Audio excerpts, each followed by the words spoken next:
Bonsoir à tous et merci de nous rejoindre sur Télé Tchad. À l'entame de ce flash d'information, le président de la République, Idriss Déby Itno, a quitté N'Djamena ce matin à destination de Nouakchott, dans la capitale mauritanienne. Le chef de l'État prendra part aux travaux du sommet des chefs d'État du G5 Sahel et de la France consacré à la lutte contre le terrorisme au Sahel. Au départ du président de la République, Idriss Déby Itno, quelques personnalités étaient présente à l'aéroport international Hassan Diamos.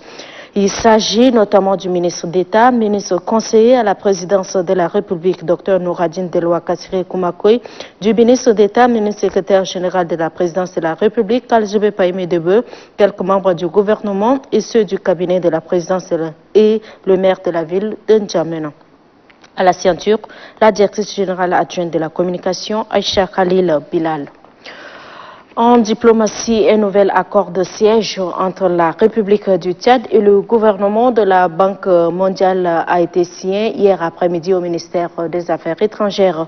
Cet accord porte sur l'établissement et le fonctionnement des bureaux des institutions affiliées de Bretton Woods en République du Tchad. Gapi Limissé.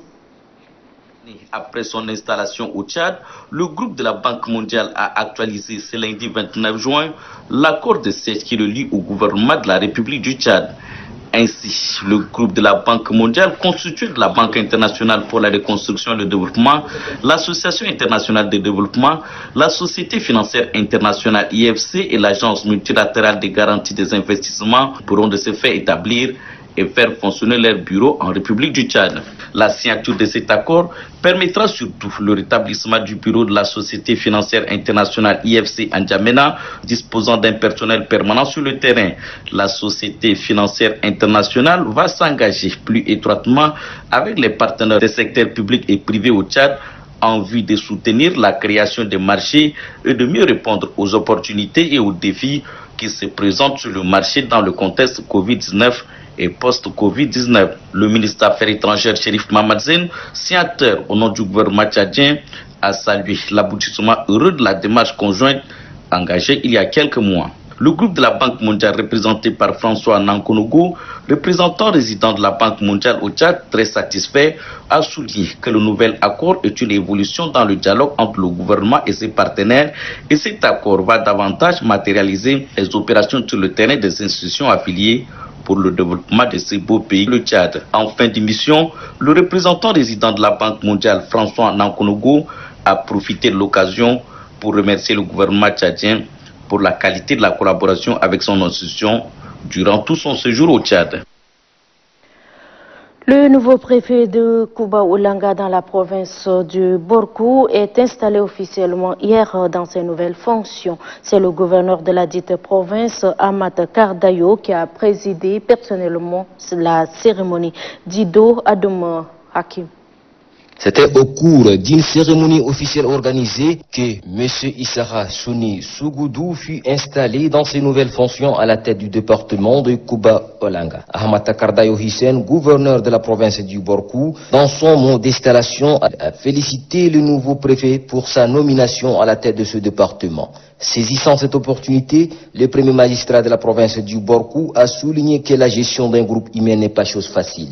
Mais avec dévouement et patience, l'on parvient à bout de la réussite. L'instauration de l'autorité de l'État et son respect sont seuls gages de l'épanouissement de ce département. Pour le nouveau préfet du département de Kouba-Olanga, Issara Souni Sougoudou a remercié de vive voix les chefs de l'État, le maréchal Idriss Déby Itno et les ministres de l'administration du territoire et des collectivités territoriales décentralisées pour cette marque de confiance accordée à son égard, en disant qu'un seul bracelet ne teinte pas à demander le soutien de ses pairs pour le triomphe de cette émission, pour le bien-être de tous. Le passage en revue des troupes et la remise de l'étendard au nouveau préfet ont marqué le temps fort de cette cérémonie. Il faut le signaler que juste après l'installation, le premier magistrat de la province du Borkou, Ahmad Kardayo Hissène, a tenu une rencontre avec les responsables administratifs, les représentants des chefs traditionnels de défense et la société. Séance autour de laquelle le vrai problème qui anéantisse le développement de cette contrée et qui trouble la quiétude des paisibles citoyens sont touchés du doigt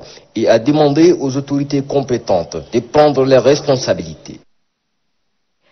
Suite à la décision du gouvernement de réouvrir les lieux de culte, le gouverneur de la province de l'Enedi, Est Ngarbodjoum Meder Jacob, s'est rendu sur le terrain pour constater la reprise. Récit Hassan Larmé.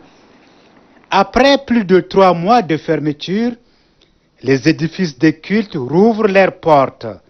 À la grande mosquée située à Amdiaras 1, les fidèles musulmans sont au rendez-vous. Les kits de lavage de mains sont bien disponibilisés. Le gouverneur de la province de l'Enedi, Est Ngarbodjoum Meder Jacob, se soumet à ces rituels.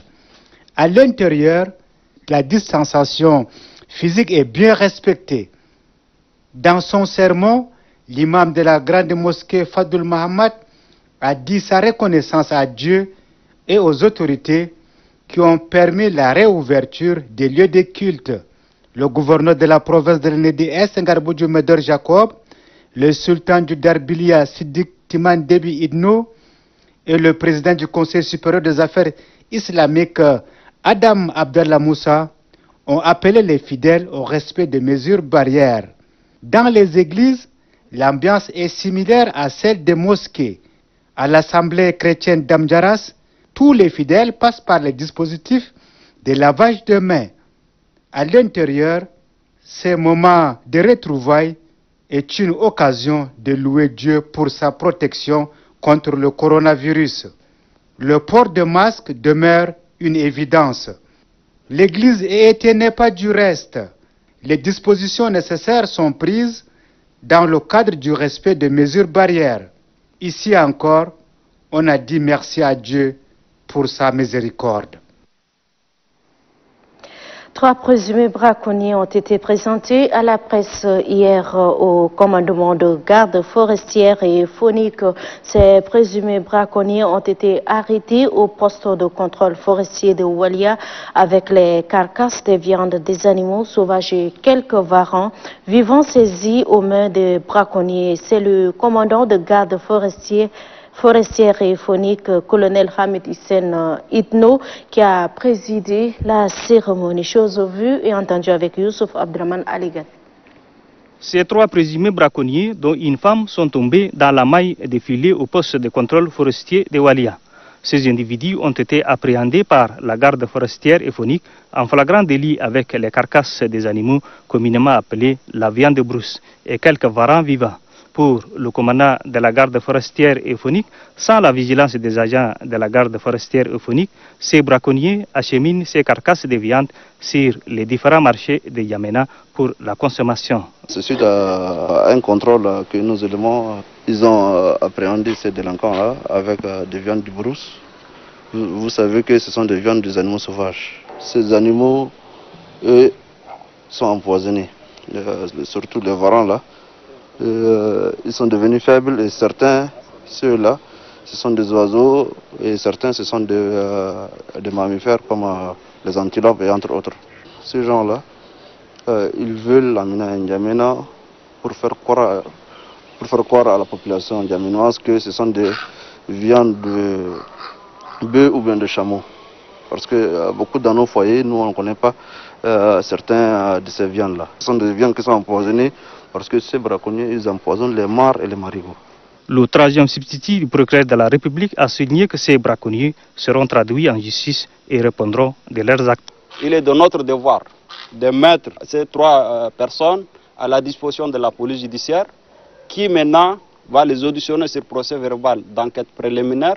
Une fois déférés au parquet, on va les enrôler très rapidement. Ils vont être à l'audience et chacun va répondre de ses actes conformément à la loi qui incrimine ce genre de pratiques. Ces carcasses de viande de brousse ont été incinérées et les varas saisis aux mains des braconniers ont été lâchés dans le fleuve Chari. C'est la fin de cette tranche d'information. Merci à vous de l'avoir suivi.